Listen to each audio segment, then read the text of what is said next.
How do you forgive a brother who stole everything, even your child's life? You ever walk out of prison thinking freedom would taste like sunlight? But it hits colder than the steel you left behind. 5 years locked up. 5 years for a crime I didn't commit. When the gate slammed behind me, it didn't sound like freedom. It sounded like debt coming due. The air smelled like gasoline, oil, and winter. Then that cologne I'd know anywhere Nathan's. My brother stood by a rusted pickup, hands in his pockets, eyes flat. No words, no handshake, just a nod at the passenger seat, like we were strangers passing on a sidewalk. We drove miles of roads that hadn't changed. Faded billboards, broken fences, the turn where we once wiped out on our bikes. He didn't ask how I survived inside, didn't ask if I was okay. He just drove, jaw tight, fingers drumming the wheel like a ticking clock. The house looked frozen in time. Peeling paint, crooked porch, the same warped step by the door I meant to fix before everything went bad. But one thing was different. She was there, Emily, my fiancée. Only she wasn't mine anymore. "You're not welcome here." Nathan said it like a lock clicking shut. Emily stood behind him, eyes slipping past me as if I'd already been erased. "Where's my daughter?" He didn't even blink. "She died. Cancer." Emily's hand brushed his arm, a small, practiced comfort. It cut cleaner than a blade. Prison taught me 2 rules: never forgive, never forget. The door closed. I stood on the porch, listening to my own breath. 5 years gone because I believed in blood. I'd handed Nathan the only evidence that could clear me. He gave it to the cops. A week later, he married Emily. Now they were burying my daughter with words. No grave, no service, just smoke where a life should be. That night, I didn't sleep. I saw her face, not Emily's, my little girl's pressed to visitation glass, tiny palms against mine. I remembered the way she tried to smile for me, brave and small.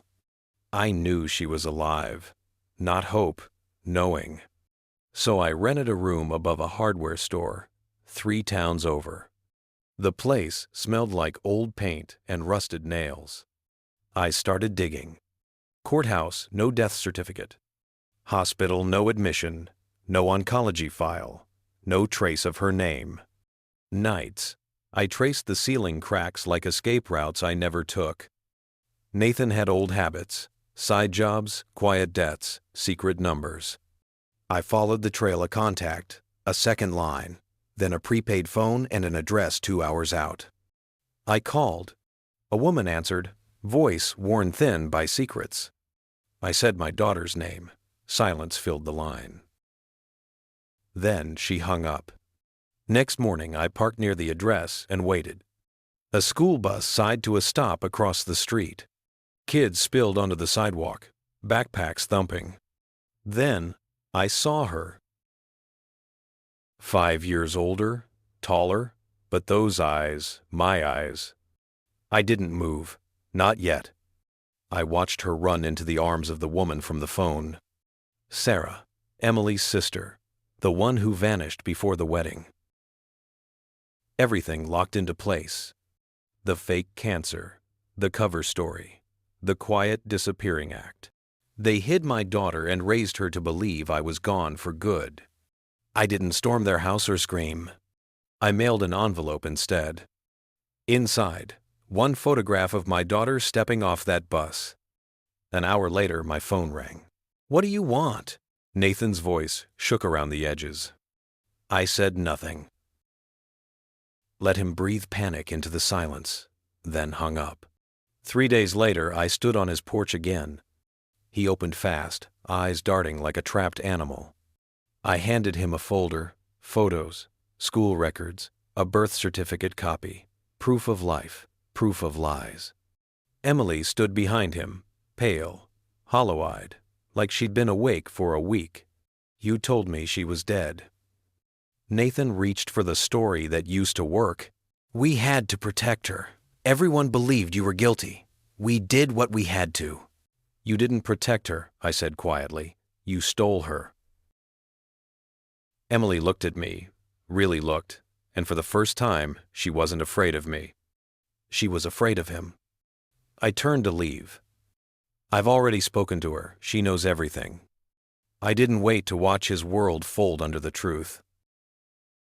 Silence did the work for me. A week later, I sat on a park bench across from the school. The air smelled like rain and new beginnings. She saw me and walked over, careful and brave. When her hand touched mine, the years burned off like fog. I didn't tell her about the nights I built revenge step by step. I didn't tell her anger kept me breathing. I just listened and memorized her voice until something inside me stopped shaking. Some debts are paid in blood, others are paid in silence.